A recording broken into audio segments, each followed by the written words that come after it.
Hello, everyone. It got quiet, so I think I should start. Good evening, everyone. Thank you so much for coming tonight. I want to extend a special welcome to everyone who's out there online, especially if they're joining us from the Philippines. Good morning to you all. Yeah. I'm really excited to be hosting two wonderful poets tonight, Linda Harris Dolan and Carissa Natalia Baconguis, the winner of this year's 9 Syllables Press Chapbook Prize, chosen by Torrin A. Greathouse. So some of you might know this narrative, but it seems important to recast tonight. Several years ago, Adrie Rose came to the Poetry Center with an idea to start a press on campus that would afford professional practice opportunities for Smith students and provide a platform for systematically excluded voices, including women, BIPOC poets, and trans LGBTQ writers.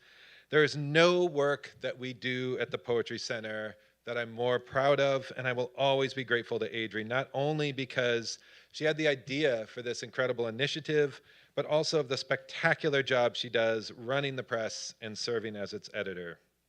If you haven't yet heard this thrilling news too, under Adrie's leadership, and thanks to a generous gift from the Tamis Day Foundation, we're expanding the annual output of 9 Syllables Press to include a debut full-length collection by a woman poet over the age of 40.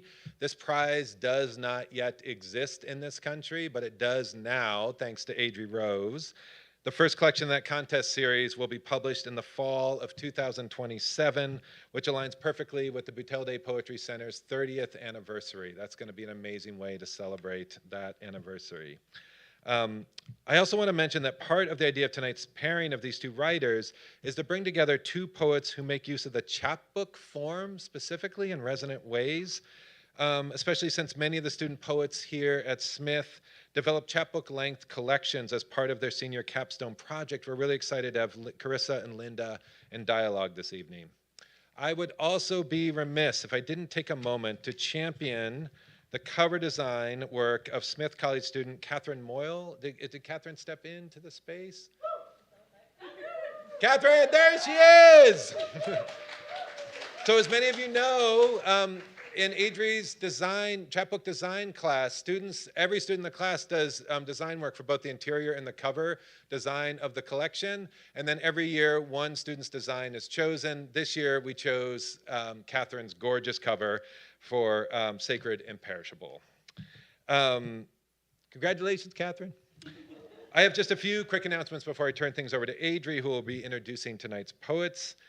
So following the reading, Adrie, Carissa, and Linda will come on stage for a moderated discussion, and then after that conversation together, both poets will be here signing books at the purple tablecloth. Hopefully you can purchase a book in the back if you're able to, and then if you just want to come up and say hello, introduce yourself, and have a conversation with the poets, they always love that too. I definitely want to thank Catherine for selling the 9SP books tonight, but Broadside Books for selling the collection by Linda, which I have here, this beautiful book here. So stop by the table on the way back, or on the way out if you are able to. Thank you, Tom, as always, for streaming tonight's event. And then my English 112 class, I just want to remind you to sign in afterwards. The QR codes will be posted at the end. I don't think we had many technical glitches last time. Also, if you're a non-Smith student taking the class, that should be taken care of for this week. So if you have any issues, just come up and find me, and we'll get it sorted. It is now my absolute pleasure to introduce Adrie Rose.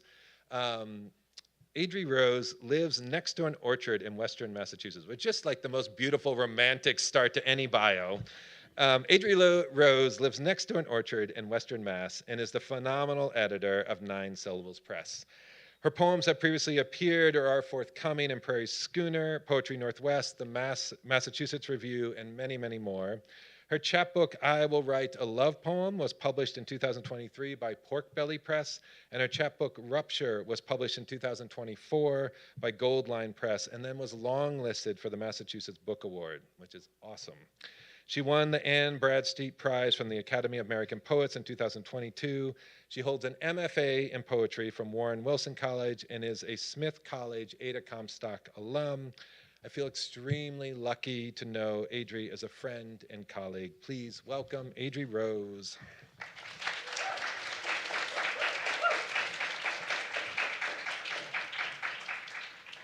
Thank you, Matt. Hi, everyone. It is so wonderful to be here with you to celebrate the book launch of Sacred and Perishable by Carissa Natalia Baconguis, the 2024 winner of the 9 Syllables Press Chapbook Contest. It is my delight this evening to introduce both Carissa and Linda. Linda Harris Dolan's debut chapbook, I'm Probably Betraying My Body, braids together the speaker's experiences of navigating a medical diagnosis, questioning and claiming both the sick body and the body beyond sickness, and includes the voices of family members who share the same diagnosis, enacting the entanglement of an inherited health condition in these pages. Her poems are filled with singular embodied details. The tipping risk of riding bareback, my knees buried in his fur, and the peony's cascading fountain of petals. Linda carefully modulates these poems, keeping the reader in the liminal spaces of the hospital, the waiting room, the waiting list for a transplant, in the space between, where, as Uncle Billy says, one or the other is gonna happen pretty soon. Reviewer Eleanor Ball writes that this collection serves as a frank, vulnerable, and dynamic exploration of invisible illness and grief. Linda Harris Dolan is a poet and teaching artist currently based on unceded Canarsie Lenape land in Brooklyn. Linda is a poetry instructor at NYU Langone Medical Center and leads writing sessions with nurses, medical students, caregivers, and pediatric patients. Linda is also assistant poetry editor at Bellevue Literary Review and holds an MFA in poetry from New York University, where she was a Starworks Creative Writing Fellow. She holds an MA in English and American Literature, focusing on the post-colonial, also from NYU. Linda's poems are published widely, and she is the recipient of fellowship support from the Rona Jaffe Foundation, the Starlight Foundation, and the Ruth Stone House. Sacred and Perishable is the 2024 winner of the 9 Syllables Press Award, selected by Judge Torrin A. Greathouse. This debut collection asks readers, what does it truly mean to have a body? What does it mean to dissect, unearth, and yearn for a different body? Sacred and Perishable follows friends Dion, a medical student, and Carlos, a shapeshifter, as they challenge concepts of time, self, and the other. A story of leaving, returning, and becoming, Sacred and Perishable weaves body horror into a rich narrative of stubbornly thriving queer friendship, Filipino mythology, post-colonial futures, and transformation. Sacred and Perishable explores queer friendships as the grounds upon which community liberation can be built, but not without complexity, history, and costs. As Carissa writes in the poem, Dion Keeps a Secret, 2006. It was easy then for Dion to ask, what kind of a curse is a friend? Of course, the kind you learn to love in the same way the cockroach is tricked, that the hair strand tied around him is a limb, and that his body is unbound, unbothered, and is his own. Torrin A. Greathouse said in her judge's citation, the best poems make between their words a small world. Each poem within Sacred and Perishable is a world with its own physics and a gravity that moored me to the page. Baconguis writes with the precision and detail of omniscience and the emotional acuity that only human wounds bring. Carissa Natalia Baconguis is a writer from Laguna, Philippines. She is a poetry and art instructor at the University of the Philippines, Mindanao. Graduating from Ateneo de Manila University and St. Cloud State University, she has received a poetry award from the 2019 Loyola School's Award for the Arts and became a fellow for the 20th IS La Salle National Writers Workshop in 2020. Her poems can be found in Pa Lawanag Writings by Filipinas in Translation, Voice and Verse Poetry Magazine Hong Kong, Young Star Philippines, TLDTD Journal, and Legao Anthology. Please join me in joyfully welcoming first Linda Harris Dolan and then Carissa Natalia Baconguis.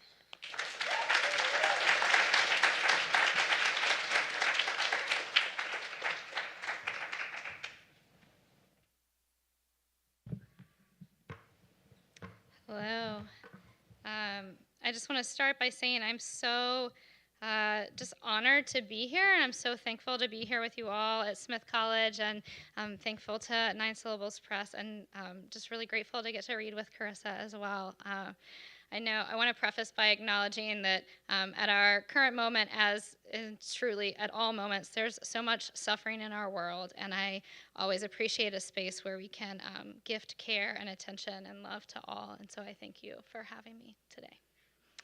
I'm reading from my chapbook. I'm probably betraying my body, and also a few extra pieces that are part of the larger collection from it.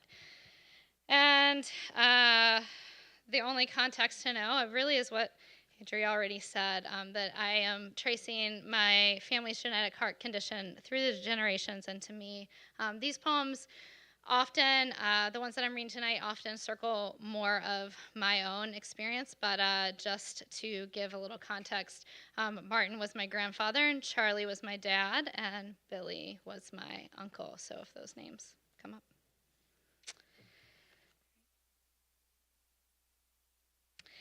Empty in the haven I rent. Once there were saddles I threw on horses' backs. Once there was my preference for bareback, to gallop the fields and fields with no stirrups to steady the minutiae of adjustments. There was Prince, and my thighs and knees pressed tight. There was quiet in the barn lot, the two of us running. Where does this lead? What denouement, what knowledge of me have you chipped from the cartilage spider-webbed beneath my ribs, or don't you think cartilage works that way? No, I suppose it does not. And Prince and I galloping up and down the same hill was never meant to lead us anywhere, save for the same fields, the same thick coat of Prince's dappled winter, the feed-room doorknob he turned and the grain he ate too much of when we'd only just gotten him and we didn't know he could open human doors. The afternoon I sat on a hay bale in front of his stall after Dad pumped his stomach while I waited for him to recover, some miracle, which he did.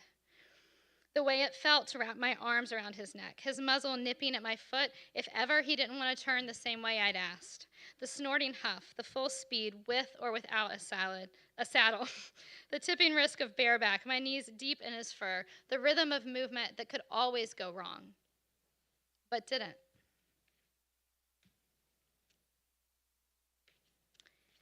Cheat sheet. Fine, but I'll only say it once. I was 9 years old. It was 19 years ago. My dad's heart went into atrial fibrillation. And it wasn't too long before we found out it was this disease called cardiomyopathy, the same thing my dad's dad died of. So my dad was like, damn it. And then his brother got diagnosed.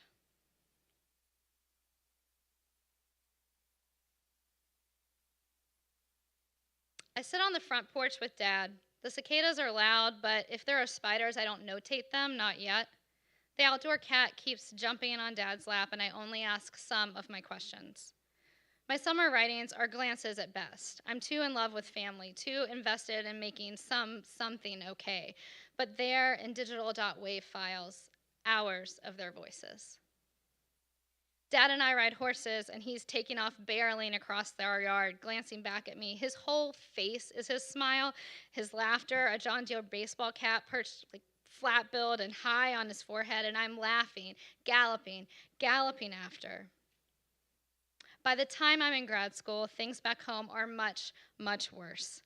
From a lecture, I write my grad school notes, 2009. Machine, a structure in which you find yourself. You aren't manufacturing language. You find self in it and use it.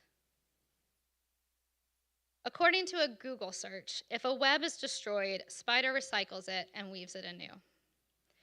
When I'm so little I don't know my letters, I get Dad to read me the same books over and over and over and over. I have them memorized. Dad skips a page, then a line, then only a word, and I squeal, "You skipped a spot." Throughout our time, The medicine advances, vaults, some gymnastics. My body, the same body birthed once to me. I was always already losing them, him, me.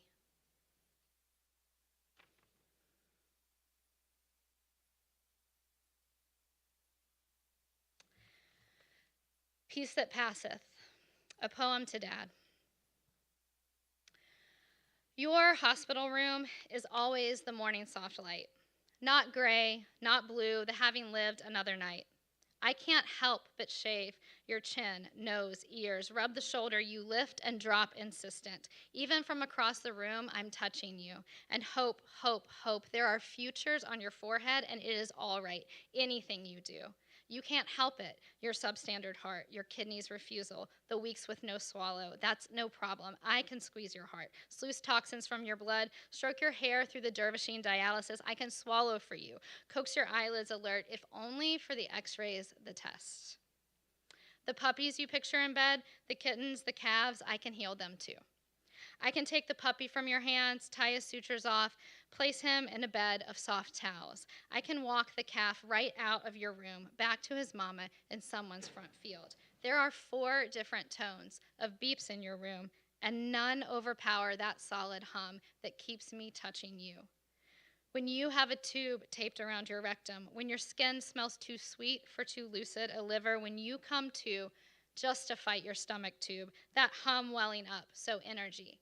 When I am a body only so I can love. You so want to live, and I want you to live. So I don't need the sleep so long as you breathe. I don't need to eat so long as you breathe. I don't know what it is I believe. After the long, hard night, the open heart surgery, the pacemaker surgery, the infection surgery, the dialysis port surgeries, the 22 minutes your heart stops. I don't need the doctors or forecast or me, so long as I can walk in a room where you breathe. It is, in some ways, selfish. I am merely trading hurts. And yet, there's a bedroom in Virginia where his feet might plod to the floor, pause, wait, and that would be on the normal mornings.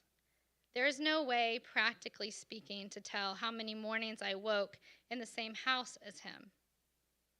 18 years, subtracting vacations, subtracting his mornings away at the farm, adding the summers back home from college, raw data adds up to nothing, except what we already know.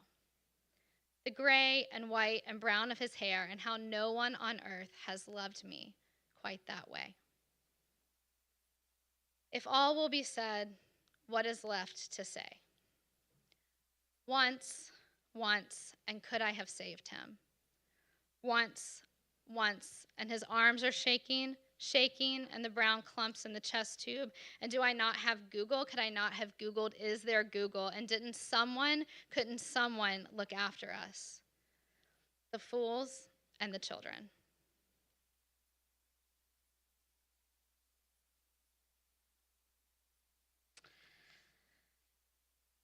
People make bad decisions all the time. My body speaks ancient planti, rhizomatic messages in bottles opaque, and I'm not multilingual. I'm more yogi, mystic, early Christian, Gnostic, transfiguration, and crumbling cathedrals of prayers I override with vines of kudzu fear.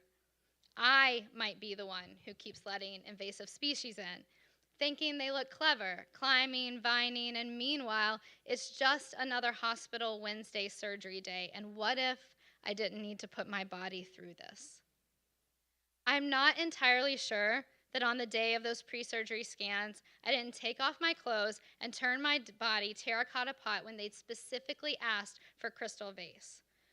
Technology is fallible, and anyway, they can't scan through terracotta, or probably kudzu for that matter, and now that I think on it, it's highly probable I turned clay pot. I hate crystal, and people say manifesting is some sort of thing, and if I turn terracotta, then I'm here, and it's my fault. People say shit like, Your body will tell you. People say shit like, your doctors will tell you.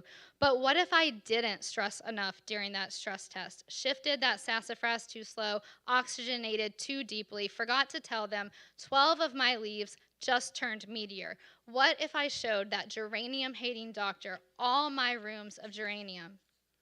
And my fiddle leaf fig is just as finicky as everyone says my trees are. But here I am, hubris enough to have hauled 7 feet of it home and from Midtown in a taxi. I'm giving it morning smoothies, low salt, sunshine, bike rides, and here it is, dropping leaves, sprouting new ones. I don't know what it means. And I'm probably betraying my body.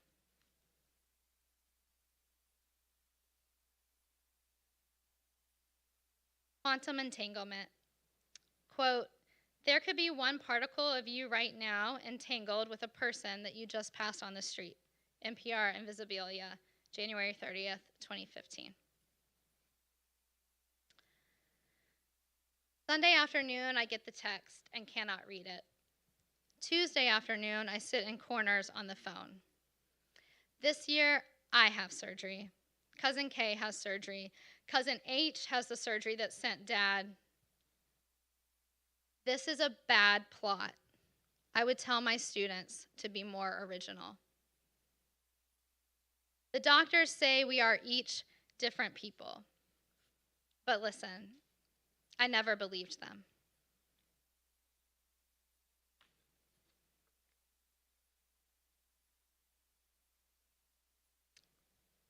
Rest. Spelled with a W, W-R-E-S-T. Instead, I tell God, fine. You stay over there. You sit on that couch. I'll sit in this chair. Don't leave. Don't talk to me. That I say, anyway, I don't buy it. I don't buy that you couldn't have done so much better if you made the whole world. I think it's a shitty plan. I say, fine, so it's a shitty plan and the whole world sucks. At least I have our heart disease too. At least I'm not the only one without it. At least you have some messed up sense of justice. And I know my pain is only one small pain amongst all the great big pains happening everywhere all the time to all such precious people, which is exactly the problem. All such precious people. And I've been asking you to do something for a really long time. And don't talk to me, just so you can ask me to do more shit for you. My whole life, taking care of sick people. And I do not want to write what I can only write because he's dead. I do not want to live where I can only live because he's dead. I won't say, this is in any way okay. It's like how Chris and I get in a fight and we fight all week. And then he wakes up at 7 a.m. on the morning of our party and cleans the apartment and vacuums the floor and greets the guests. And I'm glad, thankful, grateful, but that doesn't mean I wasn't alone. So thanks, God, for grad school, the apartment, and nearby yoga studio, but I don't need a partner just to vacuum my floors. I don't need a God just to vacuum my floors. Also, why doesn't anyone see that being grateful makes it worse? I want to be mad and say that God left us. I'd rather he leave us than treat us like this. I'd rather he just be asleep. Grad School Notes 2009. To be comfy in the universe is to lie like a corpse.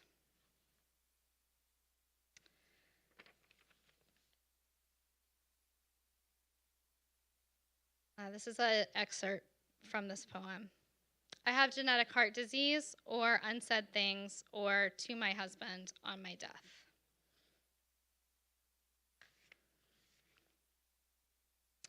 You'll always take it too lightly. You'll always worry too much. You'll scrunch up your teared up face and do stupid things like pet my hair. You'll try and make me stay. Either way, don't you think you ought to let me? And who cares about the end? Who cares about grandkids, and it could be years, and the medical industry, and the newest technology, and who knows what they'll have in 20 years. I don't get denial. I don't get your hope. I get medicines. I get chest pains. I get 30 years old, and all my mornings I'm taking my blood pressure, heart rate, and weight.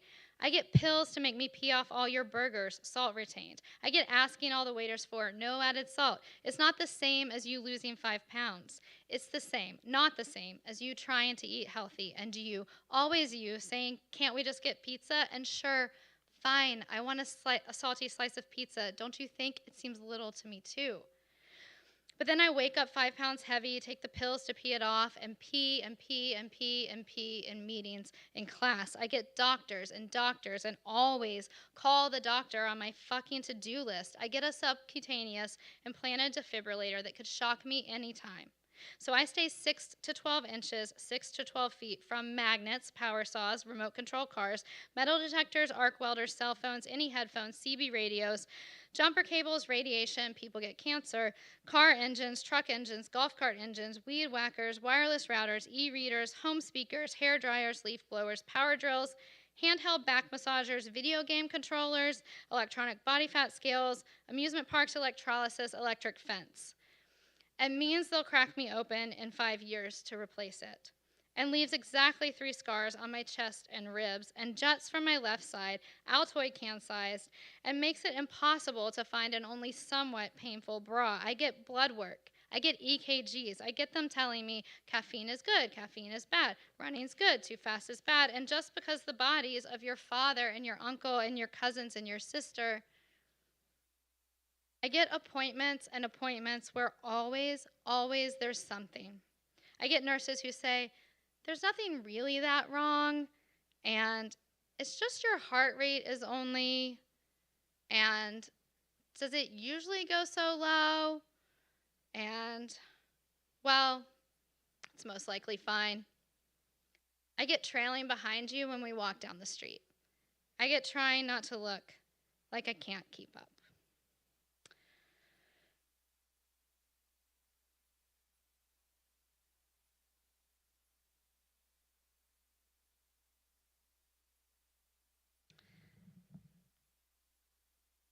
Grief doesn't dissipate. It merely shifts, recycles, on timelines our culture doesn't want to accept. But what if I didn't have to worry about perishing? Like, if I wasn't worried I'd hurt my friend so badly that she doesn't love me anymore, I would have texted her back 3 days ago. Dad was in a hospital bed in so many versions of pain. I've been in a hospital bed. I'll be back in a hospital bed. I've sat in the desert for years. I've told my friends, my counselors, I would know if God ever shows up. It's nothing spectacular. I stay super angry, but somehow, for the briefest moment, I know. It's like how the defibrillator surgery hurts so unbearably, like how I have to pee in the hospital while Ashley and Dan are there, and the pain is so searing I almost pass out over and over and over during the few steps they help me to the bathroom, and then in the bathroom for a half hour because I keep almost passing out, and then nausea and pain. But now, it doesn't hurt to remember it. My body doesn't re-feel it. They were moments, they were real, they passed away. They are no less true for any of those facts. Remember Charlotte's Web? Grief doesn't dissipate, merely shifts, recycles on timelines our culture doesn't accept. My part in all of this is no diagonal rising line, starting one place and ending years later in another, no linear progression, plottable, singular moments.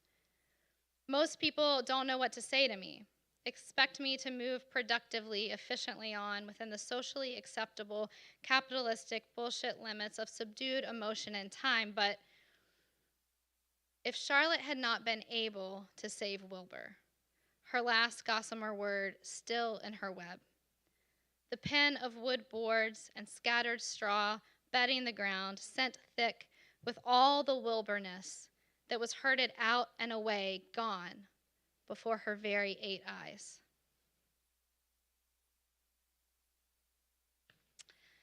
Let go. There's a picture of me, a little girl, wearing a bikini with pinks and greens and yellows, standing calf deep in the waves, arms stretched to either side, facing away out to sea. When they tell me I should consider a defibrillator, I don't answer my texts or calls for a month, and I don't tell anyone but Chris. If Dad were alive, I would call him, and he would talk to doctors and doctors that very night. I don't want to tell anyone. I want to make the decision in some part myself. How could I tell them I might keel over dead, then not get the device? How to weigh the risks. Some possible sudden death, some 1 to 3% annual chance, some possible VEBI. These surgeries, these risks. At the beach, my sister listens, says, you know what Dad would say, get the damn thing. Or don't, I'll come see you at Okies, the funeral home. Or, do whatever you want. If it were me and my body, I'd get the damn thing. I am mad that everybody asks about kids, that the question of my body and its safety lies inseparable from the children I may, or more likely may not carry, that my life with a potential future child womb becomes instantly more valuable. What could I have wanted? What can you expect? A pregnant body is a body in duress. A woman dropping dead at home alone is categorically different than a woman dropping dead at home alone with an infant. A pregnant heart is a heart at higher risk. Chris does not devalue my body, and yet he does. And most everyone who loves me loves the same. Chris says it doesn't change it for me, but I cannot tell you what you're wanting to hear. I can't say I wouldn't become more worried. I stand in the waves, and it feels like my arms are raised wide. I want to go parasailing, but no one will go with me, and everyone says it isn't that great anyway. I want to surf, I want yoga, I want to run and feel my body pushed against some limit, some sweat. I can't blame the others for not separating the question, but I can. I can separate myself out. Years of sitting on the couch, all this grief, the ocean, the waves. Risk infection, risk the surgery, risk malfunctions, risk the shocks. The ocean, the waves. Thank you.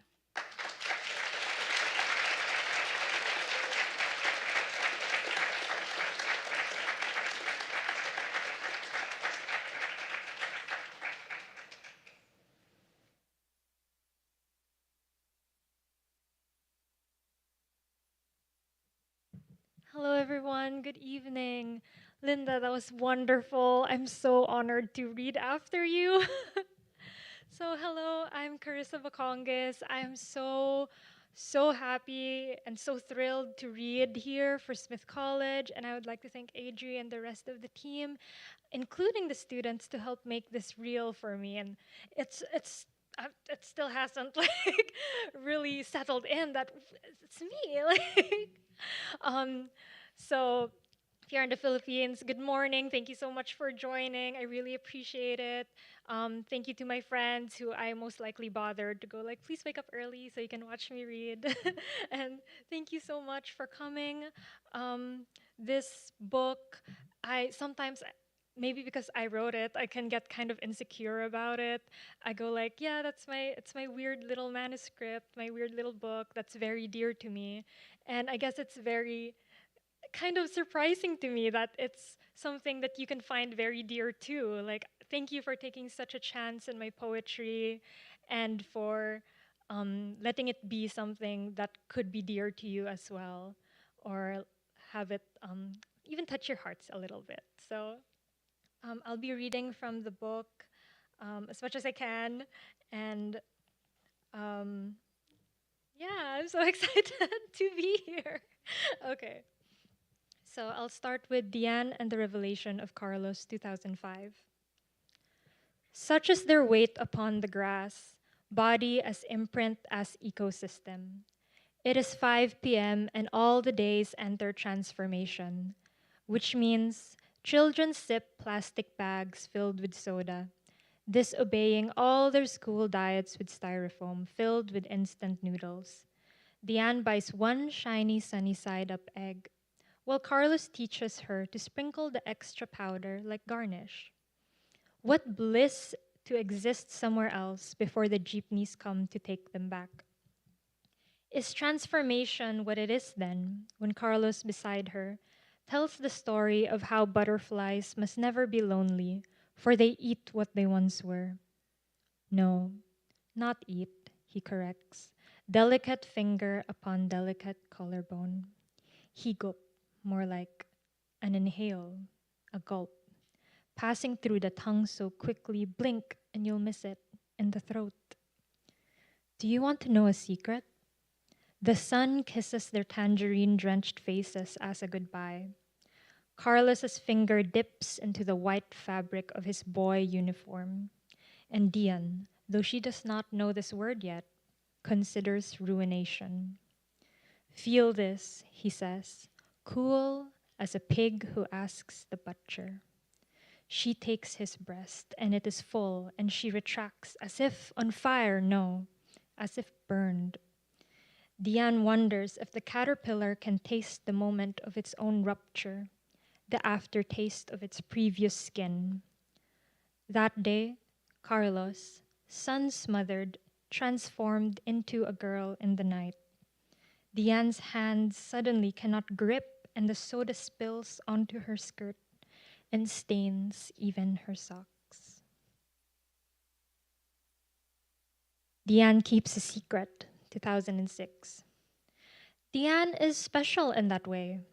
In class, when Carlos asks for a 1/4 sheet, she folds the paper before she tears it, as if it is a secret and the sight of a jagged rip is a punishment for the unprepared seatward taker. In the sari-sari store, when Carlos stabs the juice pack bottom up, Dian circles the designated hole meant to be punctured. In church, when Carlos takes the other's hand in his, Dian wipes her hand on her thigh.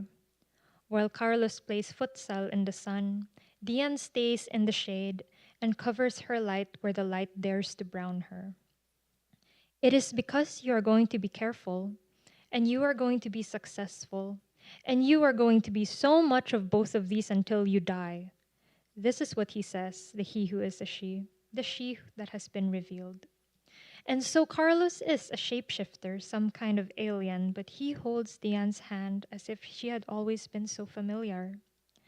And so you will be the only one to keep the secret, for now I curse you with the burden of myself. It was easy then for Dian to ask, what kind of curse is a friend? Of course, the kind you learn to love.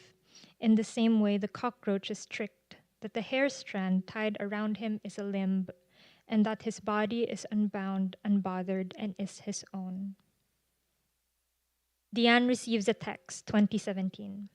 And so the jeepney costs 9 pesos now, and Dian dreams of 1,000 moths. In the dream, she is back in Cotabato, and there is night sky after night sky after night sky. All at once, her limbs outstretch as if to say, you've never been whole, silly, then burst into insects, all strangers to one another. If not for the light, they were determined to follow. And what is Dian's body, if not a warm glow of this? Dian wakes in the afternoon due to the hospital night shift. She scrubs her hands from the scent of loose change passed on and on. At night, she is illuminated by fluorescent bulbs and the streetlight buzzing. The soft glow of her phone dilates her pupils. The text reads, Dian, it's Carlos. I'm sorry we haven't spoken in so long. Let's catch up. I've made it to Manila. And as she grips her phone, she wonders which part of her life truly unravels or shatters, if the act of shattering had wings. Dian receives the scholarship 2007. Or a lesson. The classic creation myths, lovers and brothers and monsters. When the god Apolaki stabs goddesses Mayari's eyes, and only in the violence does he remember she is his sister, and that he loves her. When the goddess Aluncina realizes that her creations mean she must destroy her lover's work, she leaves him. No matter how you see it, even the earth is a love story, with no happy ending, only beginnings and beginnings. Anagolay, Even what is lost deserves a god or even a daughter. Each fruit once born from dead lovers, even the savage had fairy tales. When Diane received the scholarship to Manila, it was the myth of Diane and Carlos, only children attempting to escape the narrative, not knowing their bodies are ready to love and doomed to love. Diane is leaving Carlos, which is to say, she'll see him everywhere, even her soup. Carlos, 2017. I always believed that for medics, the practice of empathy means to never name the rat. I once dreamt of Diane, like I always do. She was hysterical in her apartment. I've never been there.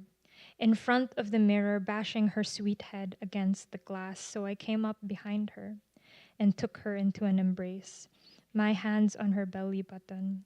And I pressed so hard, and I had nails in this dream, so I ripped her open. And there was nothing, no intestines, no organs, no bloodshed, just some crying girl, and now some wound. And it was so funny to me, I just laughed. Her body was a filthy mouth. We are both young and old, and then too young and not old enough. I tried to measure the walls, count all the hollow ribs, and then I stepped into the cavity of her and put her on swiftly like my favorite dress, my dearest white dress.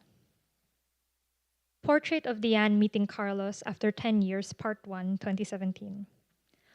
Up close, there are pores, moles where she left them, a stray nose hair brushed away quickly, using the shot glass reflection. Yellow light flickers. The whole bar smells like cubao. Carlos says, "You look like you've seen a ghost." And Diane says, "Well, did you learn anything being in that form?" The word "in" meaning Carlos is not a figure, but the act of shifting. Carlos laughs. Even his pitch becomes lighter. "I'm glad you recognized me. But who cares about recognition? What are we, robots?" Funny. "I don't have a single photograph with you." "Yes," says Diane. "Sometimes I think I made you up." "I'm real, though. As real as this fucking light bulb. Jesus, it's about to spark us like this. You would think this whole bar is a safety hazard. One spilled beer, and boom. His hair, a different gravity." "What are you doing here, Carlos? What?" he asks. "Did you think my life ended when you left?" He's always been the cheeky kind. "Dian, what do you think my life is like? What life should I be living?" Trick question for Diane. Carlos has always been a knife. Did you choose that life? Which means, are you living in the body of a woman or as a man? Do you want to be pregnant or just married? Diane likes Carlos for his jagged edges, and she always tucks her knives deep in her kitchen drawers. She's careful, and he's some kind of artist, she guesses. "Diane, I think medical school suits you. I can see it the way everyone can." He holds up his hand, a puppet motion. "You be the doctor, I think. I'll be the body you gaze upon, trying to figure out how to save a life, I suppose. I've always wanted to pick you apart, so now you can do the same. But you'll never save me the way you saved yourself." He laughs. "Carlos, what do you mean by that?" A sigh. "I mean, for shapeshifters, our only monuments are imagined from others who love us. Anyway, you wish you made me up. Unlike fairy tales, I looked for you. I chose to haunt you. No need to compare mythologies. I found you in your unlovable hands." Portrait of Carlos meeting Diane after 10 years, Part 2, 2017. A bar of women on top of men, and men on top of other women. Carlos and Diane sit in the secret position of woman and man divided by the light, a fluorescence displaced between two countries of quiet want. They sit close enough to become it and burn even the DJ. Diane in Manila, 2007. Diane's mother is pregnant again, her belly pixelated and bulging on Skype. If Diane studies a little harder, Maybe she can see her again. Diane has a good understanding of language, which means she doesn't struggle saying chocolate or nakakapagpabagabag. Diane's mother is pregnant again, which means something in her mother will live a better life than Diane, one without stuttering or a decade of hard, incessant rain. How stupid to leave with the goal of affording to come back. But Diane is only a girl in Manila, and her mother is only an older girl in Dubai, and all girls need to leave their homes to prove they are worth having. Diane grazes her hand against the PC screen and imagines she feels it kick. Was she like that too? Begging to come out? Or be known by whoever was brave enough to imagine what future would save her mother's marriage with the palm of their hand, like her mother, grabbing fate by the reins, running head fast wearing her sundress of a wedding gown, where even the rain does not apologize for falling. Would Diane be like that too? Smelling roses when all she's ever known was the stench of sampaguita filling her fingers and the walls of the fence of the churchyard, thinking it was worth it, really worth it, and happy to do it again. Diane witnesses the Mandaluyong television stall, 2017. Carlos is dead. And yet, the woman's face in the television means there is no Carlos as Carlos.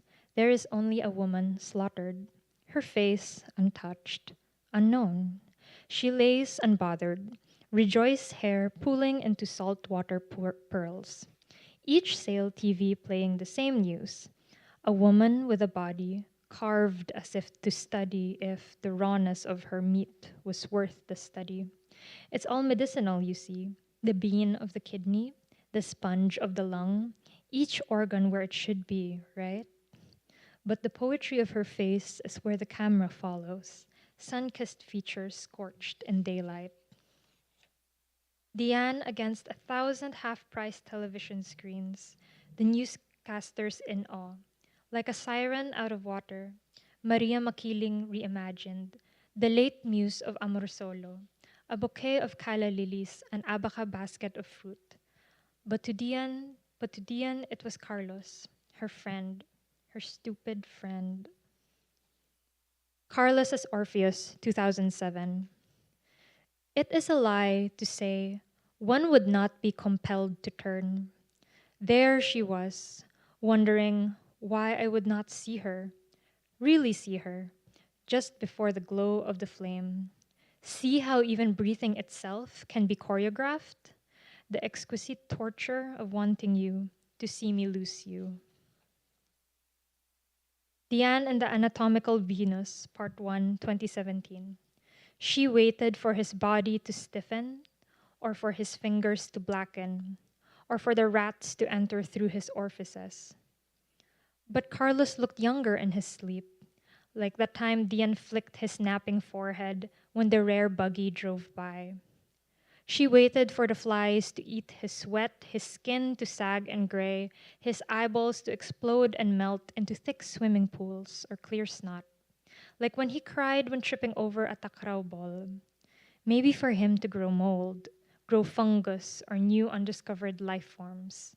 Once, Diane's mother scolded her for falling off a kalachuchi tree, saying, "Yawa, look what you did to your elbow," even before she understood what it meant to scar. In school, Diane wondered how carefully to handle the cadavers, and sometimes she wondered if they could get up, show her themselves, maybe tell her how it got so bad for them, what hidden injuries surfaced from a constructed knife. She liked that story, like a gashing of a wound. Even now, she's still the 8-year-old that picked scabs, pressed a sharp nail onto a mosquito bite, or licked the white halo of a canker sore. If it was painful, it means it was alive, and it was something to commit to the memory of healing. Skin clear Carlos with no acne, full lips moisturized and oiled, delicate eyebrows, no armpit hair or stench of rot. A corpse of a person that never truly existed outside of Diane's memories of perfect sunsets, with the smell of coins from her hands tucked in a skirt pocket, an illusion of a woman who refused the injury to define her, beauty fooling death to claim her, another body to love apart from how it lived. The barangay reacts to Carlos's corpse, 2017. The barangay is watching, saying to themselves, the death of a beautiful Morena woman is the most poetic image in the third world, yet none of them know of her name and how Diane pronounces it with her sharpest R's. Diane reacts to Carlos's corpse, 2017.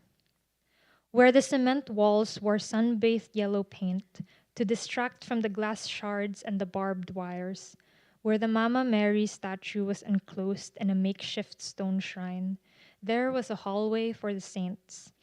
Diane memorized them, like every good little girl who understood that saints meant sacrifice, that the crown of thorns meant thorns. After all, Diane too had to pick the flowers of the bougainvillea, only to learn first how the magenta is only a costume, and second, how easy she is to be pierced. But she was young then, which means she fell for it. Carlos lays on the ground, graceful still despite her innards on display, like she was painted into being, her brown skin coated shades of vermilion and shit green brushstrokes, flowing out of her like rivers into muddy roads. Diane studies bodies, which means she understands the lack of the muscle tension is to blame for the mouth opening, lips parting without hesitation. The deceased can no longer fathom that feeling. Although Diane has no memory of a time when Carlos would be a boy who once knew how to step back. Carlos has beautiful closed eyes, which means the last thing Carlos would have seen was the hand of someone else granting her the mercy of blindness, as if she was not skinned alive, made to look for the stars in the city. How funny that saints only become saints when they are no longer aware of it. How funny to unravel your body and not even be able to gaze at it when they accuse you of being beautiful. Thank you.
Okay, lovely. Can we just have one more round of applause for both Linda and Carissa, please?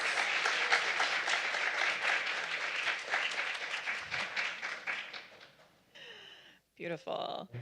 All right, so we're going to have just a couple questions here, and then I just want to remind everyone that both Carissa and Linda will be here at the table with the purple tablecloth to sign books or just say hello, come up and chat, even if you don't have a book to be signed. So many of my students who are in my fall class right now learn about the publishing industry, and they are currently reading manuscripts for our chapbook contest, which Carissa won last year. We also have a lot of Smithies who write poetry, and some of them will be working on their own poetry chapbooks this spring. So I would love if either of you, both of you, would be willing to say how long you worked on these collections and how long did it take sending it out before they found their homes?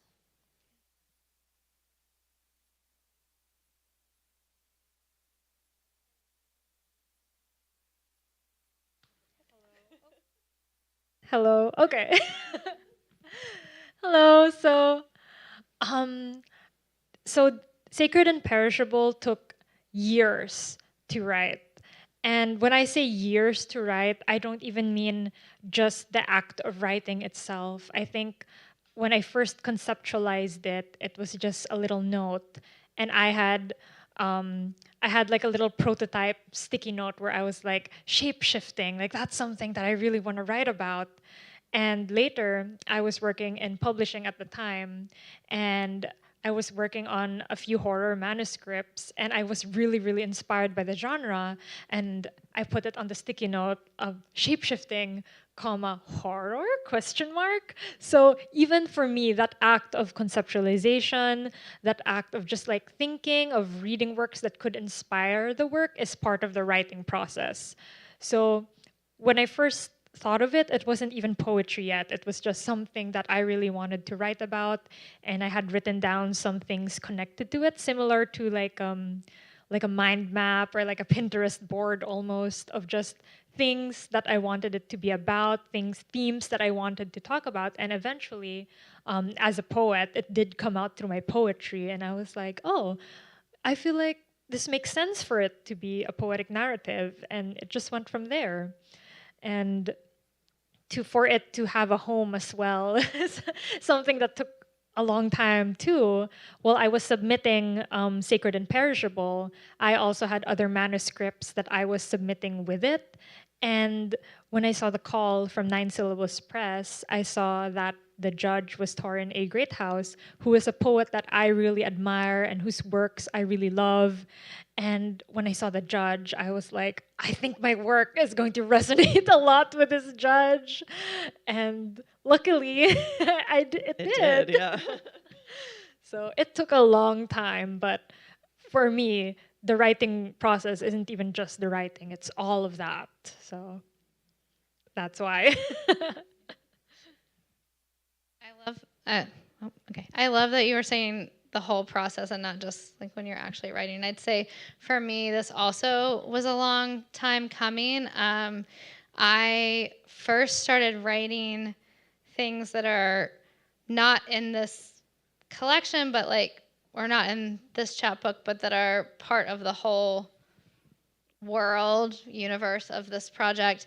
When I was in college, I got a like summer research grant, and I allude to it in there, where I started interviewing my family members. And so I just like had all of these, and I started, at the time I was like, what is this gonna be? And then so I tried to write it a couple different ways, and it was poetry that it really was, felt like the home for it. But then it was like this thing that I'd done a little bit and that always sort of was in the back of my mind. And then when my dad passed away, and then when I was diagnosed, I like saw this through line for this narrative, and I thought at first that I was going to write a creative nonfiction book, and it was just going to be straight creative nonfiction, and I could literally never write a chapter. I mean, I think I did write one chapter. I was thinking about this the other day, but it was terrible. I mean, I could never like write more than a page or two, and then I just realized it was poetry. So then the chapbook, so then I continued working on that and went back and interviewed more, and then this chapbook kind of came from me realizing, I kept working with this larger manuscript that it's a part of, and actually I had some friends that challenged me to like put something out in a chapbook form, and I think this for me has been like such a big piece, that then to take pieces of it and be like, well, what would it look like if you imagined it in this form or in this form or in that form, that really was generative for me, and that's where the chapbook came. And then sending it out, I actually sent it out 2 years. I sent it out 1 year, and then I like reimagined it a little bit more, and then sent it out again. So yeah. Yay for friends telling us to put things out in the world. And I love that both of you knew that you wanted to write about something, like you had an idea and sort of a generative force, and then at some point realized that it was poetry, but that it didn't necessarily start out as poetry. I think that's really fascinating. Cool.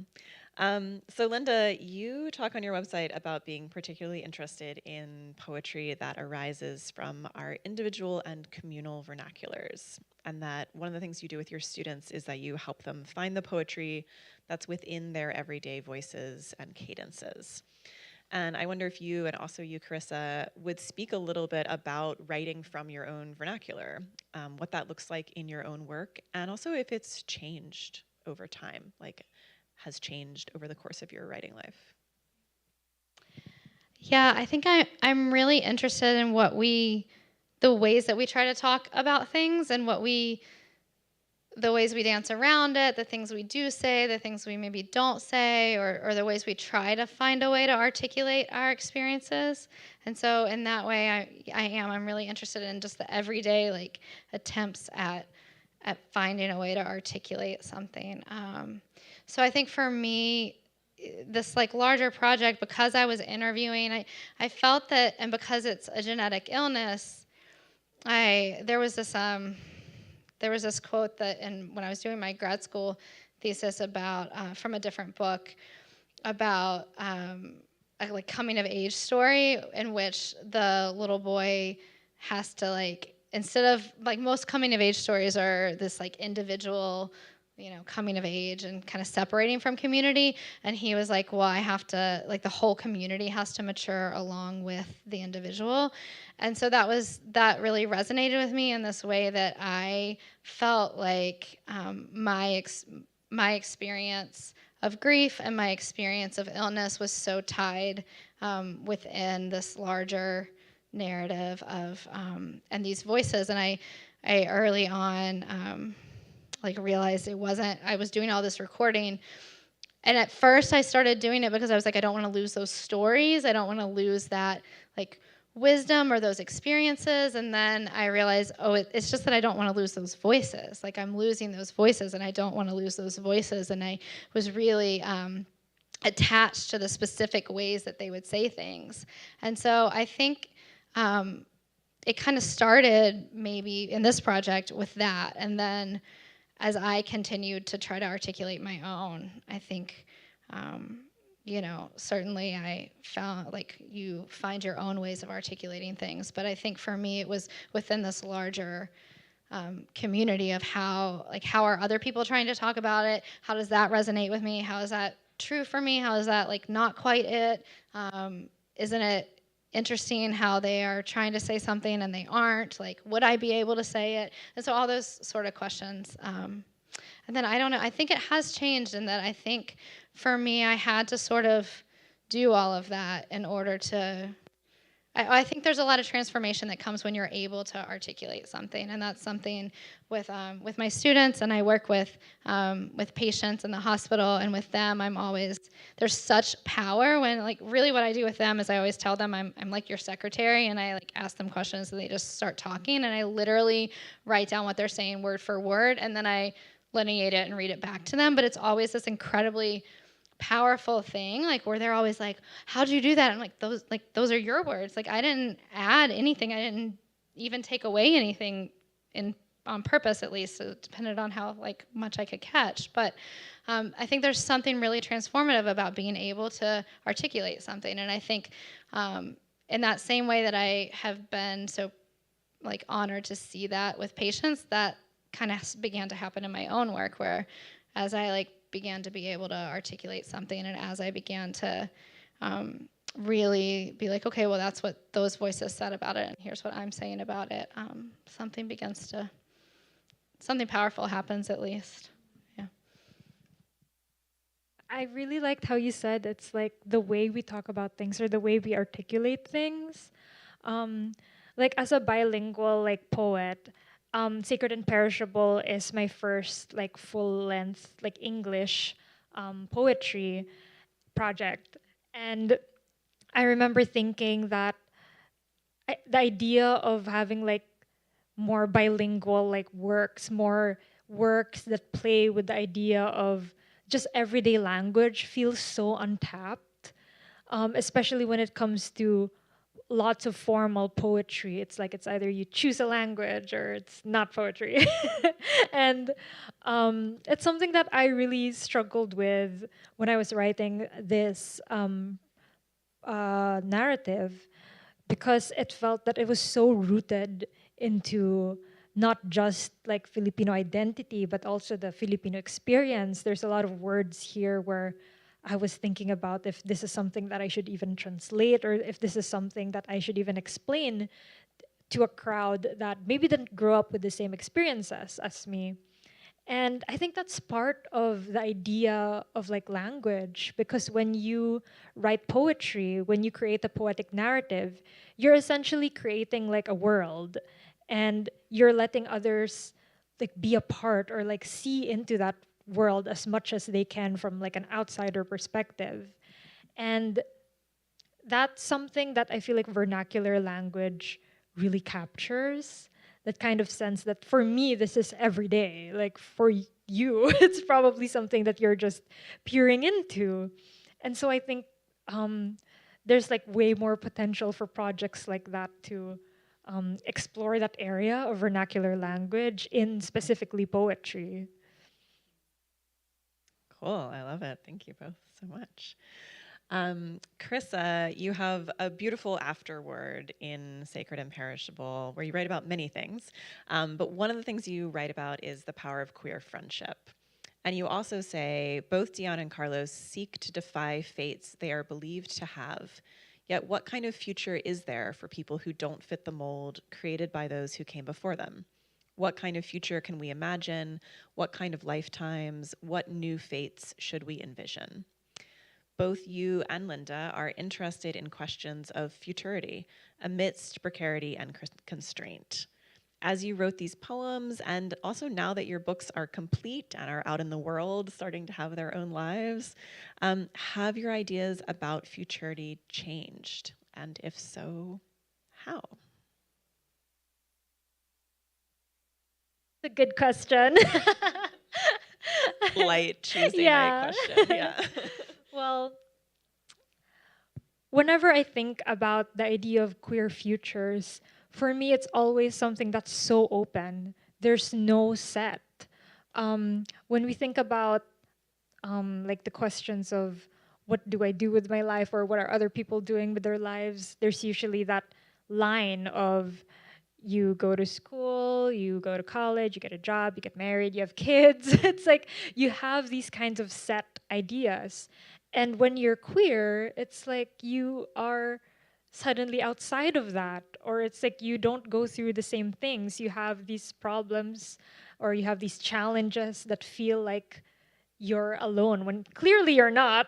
But that's how it feels like when you have that kind of set idea of a future. And for me, kind of growing up in like a smaller town where it's a little more conservative. I mean, I'm Filipino, so I'm kind of like Catholic. So I'm coming from that kind of background.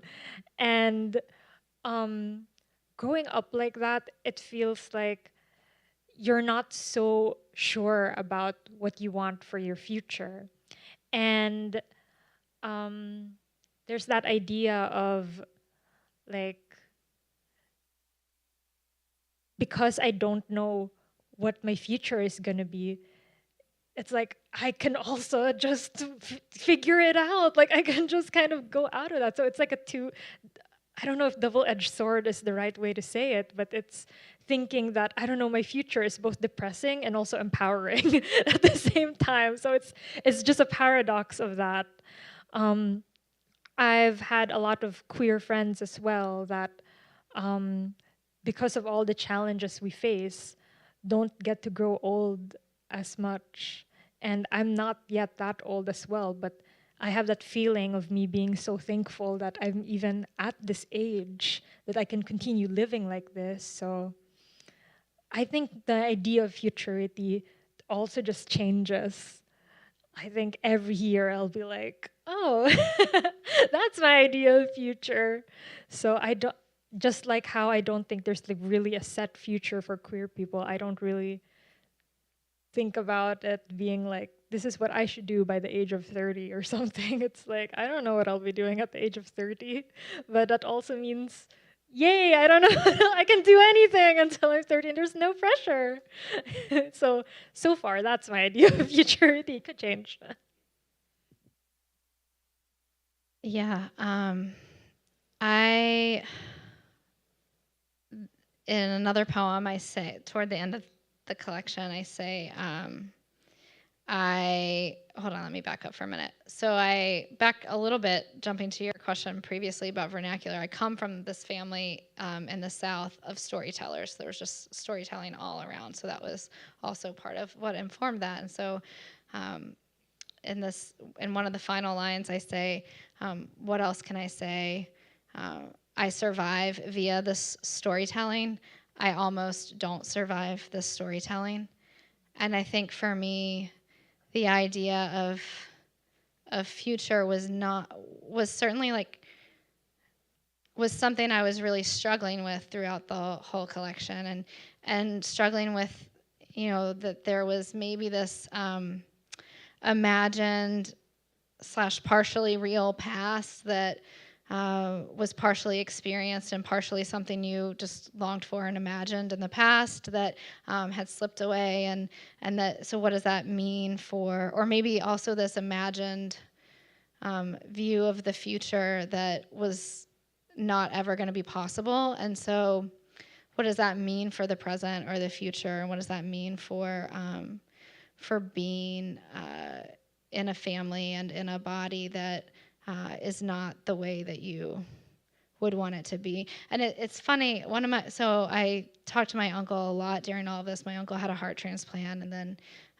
then my father passed away, and so I was talking to my uncle pretty constantly, like through my grief, and at one point he said something to me like, as we were processing, and he was like, well, how do you come to accept that your body is never going to be what you as a little girl thought your body was going to fly through life? And I was like, that's not it. Like, I never really believed my body was just going to fly through life and everything was going to be fine, because I didn't.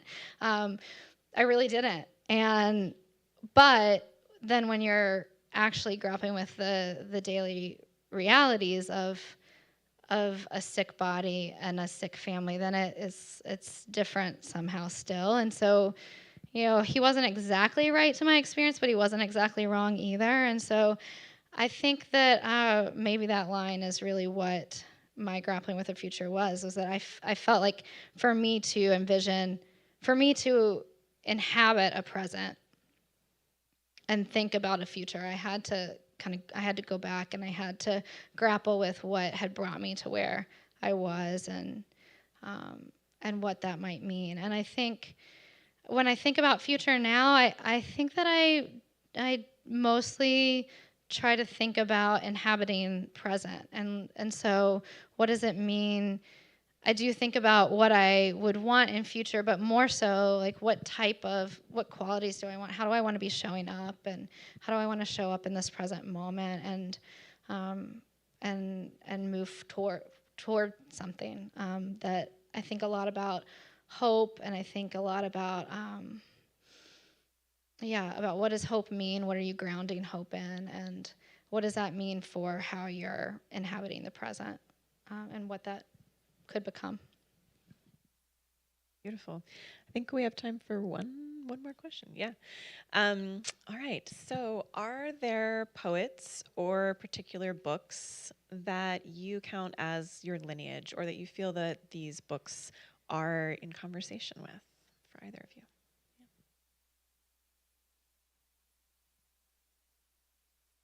Definitely Torinate Greathouse. Yeah. Definitely Torinate Greathouse. She has this work called Mouth of a Wound. Wound from the Mouth of a Wound. Yeah. It's amazing. Like, I wish I wrote that. Like, when I was reading it, I was so jealous. So oh yeah, we are all jealous of it. That, yeah. Definitely that one. And I do quote Franny Chue. Hope I'm pronouncing that right. Franny Chue's Soft Science. I think it was such a wonderful book. I was so inspired by it. She also talks about the body, but in like a more like cyborg sense, and I was so fascinated by it. Oh, there's another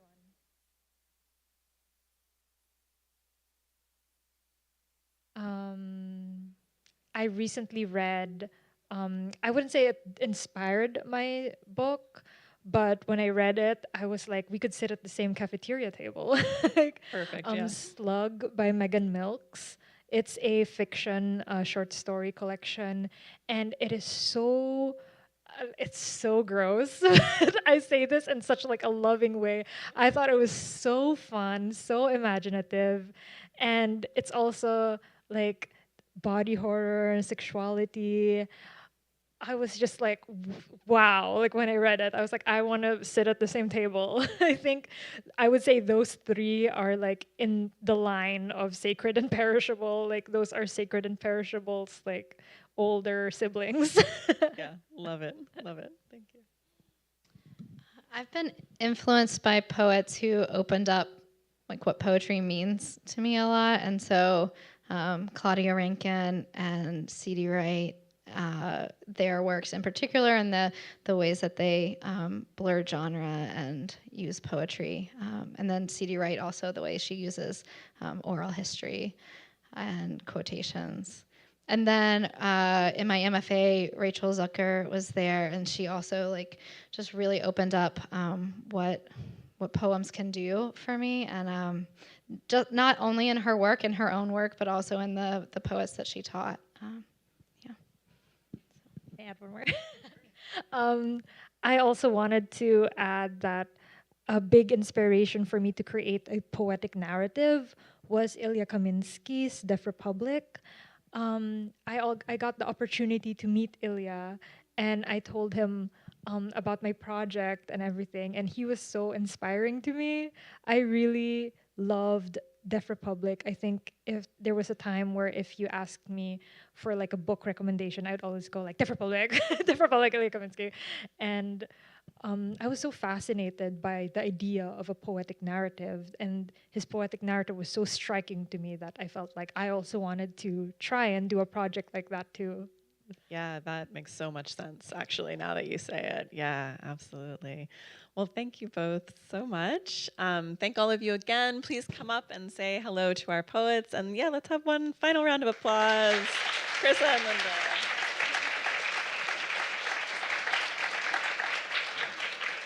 And if you're a student in my class, come say hello to me so that I know you were here.